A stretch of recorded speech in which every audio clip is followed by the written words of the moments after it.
नमस्कार। रामचरितमानस है ना, सिर्फ एक कहानी नहीं है। इसमें कुछ ऐसे गहरे कमाल के छंद हैं जो मिलकर एक पूरी की पूरी आध्यात्मिक यात्रा का नक्शा खींच देते हैं। मतलब ये सिर्फ कविता नहीं, ये तो भक्ति के रास्ते पर चलने के लिए एक तरह का गाइड है। तो चलिए इस सफर में थोड़ा और गहराई से उतरते हैं और देखते हैं कि ये हमें कहाँ ले जाता है। और हमारी ये यात्रा शुरू होती है इस एक छंद से। जरा सुनिए और महसूस कीजिए इसे। इसमें एक बहुत ही गहरा शांत भाव है। ये सिर्फ एक प्रार्थना नहीं है, बल्कि दुनिया को देखने का, उसको समझने का एक बिल्कुल नया नजरिया है। तो सवाल ये उठता है कि इस भक्ति यात्रा का पहला कदम, पहला चरण क्या है? ये है हर जगह, हर चीज में ईश्वर को देखना, दिव्यता को महसूस करना। यही वो नींव है, वो फाउंडेशन है जिस पर भक्ति की पूरी इमारत टिकी हुई है।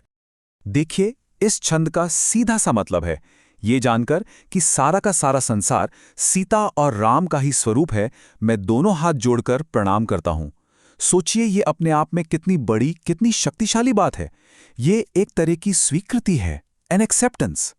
और यहां जो सिया राममय का कॉन्सेप्ट है ना, वो सबसे ज्यादा कमाल का है। इसका मतलब ये नहीं है कि भगवान दुनिया में रहते हैं, नहीं। इसका मतलब है कि ये दुनिया ही भगवान है। हर एक कण, हर एक इंसान, हर अनुभव, सब कुछ दिव्य है। ये एक सोच, सिर्फ एक सोच, हमारे देखने का नजरिया पूरी तरह से बदल सकती है ना? और फिर आता है जोरी जुग पानी, मतलब दोनों हाथों को जोड़ना। ये सिर्फ एक रस्म या परंपरा नहीं है।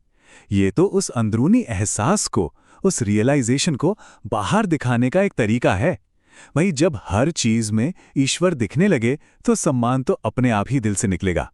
तो ठीक है, एक बार जब देखने का ये नजरिया बन गया, जब ये समझ आ गया, तो भक्त क्या करता है? वो फिर कर्म की ओर बढ़ता है।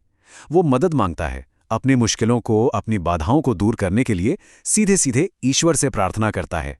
चलिए अब आगे बढ़ते हैं और देखते हैं कि ये प्रार्थना कैसे की जाती है। अब ये जो अगला छंद है, ये ईश्वर के स्वरूप को, उनके नेचर को बताता है कि वो कौन है। वो सुरक्षा और कृपा का स्रोत हैं।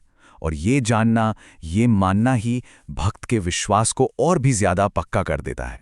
इसका अर्थ है, हे मंगल के धाम, यानी हर अच्छी चीज के घर, और अमंगल को हरने वाले, यानी हर बुरी चीज को दूर करने वाले, हे दशरथ के पुत्र, हम पर कृपा करें। देखिए, यहां भगवान की दोहरी भूमिका कितनी साफ है, अच्छा देना और बुरा हटाना। चलिए इस अंतर को थोड़ा और समझते हैं। मंगल मतलब वो सब कुछ जो शुभ है, अच्छा है, जिससे भला होता है। और अमंगल वो सब जो अशुभ है, नुकसानदायक है, जो रास्ते में रुकावट बनता है। कमाल की बात यह है कि परमात्मा एक ही वक्त में मंगल का सोर्स भी है और अमंगल को हटाने वाले भी। और इसके बाद प्रार्थना और भी ज्यादा पर्सनल और ज्यादा अर्जेंट हो जाती है। ये एक भक्त की दिल से निकली पुकार है मदद के लिए। एक ऐसी पुकार जिसमें वो अपनी कमजोरी को, अपनी हेल्पलेसनेस को स्वीकार कर रहा है। मतलब, हे दीनों पर, जरूरतमंदों पर दया करने वाले, आपका तो स्वभाव ही यही है। इसे याद करके मेरे बड़े बड़े संकटों को दूर कर दीजिए। सोचिए, ये कितनी यूनिवर्सल प्रेयर है। सदियां बीत गईं, लेकिन आज भी जब कोई इंसान बड़ी मुश्किल में होता है तो उसके दिल से ऐसी ही गुहार निकलती है। ये हम सबसे जुड़ी हुई है। तो अब तक हमने क्या देखा?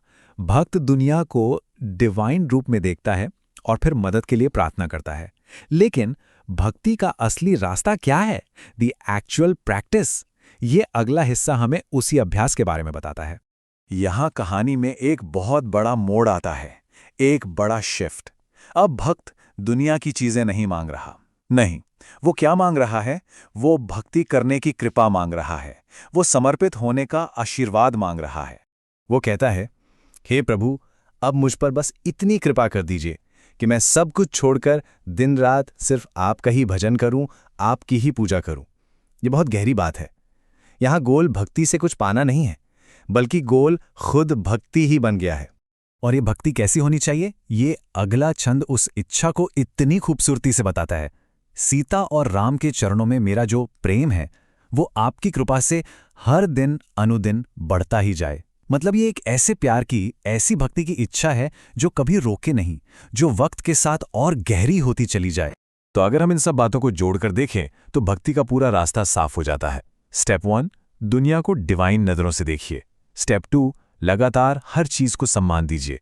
स्टेप 3, बाकी सारे डिस्ट्रैक्शंस को, सारी चीज़ों को छोड़ दीजिए। स्टेप 4, बिना रुके अटूट पूजा के लिए कोशिश कीजिए।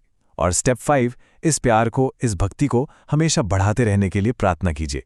देखिए कितना साफ, कितना क्लियर कट रास्ता है ये। तो अब हम इस पूरी यात्रा के आखिरी पड़ाव पर आ गए हैं। सवाल यह है कि इस रास्ते पर चलने का नतीजा क्या होता है, इसका फल क्या मिलता है।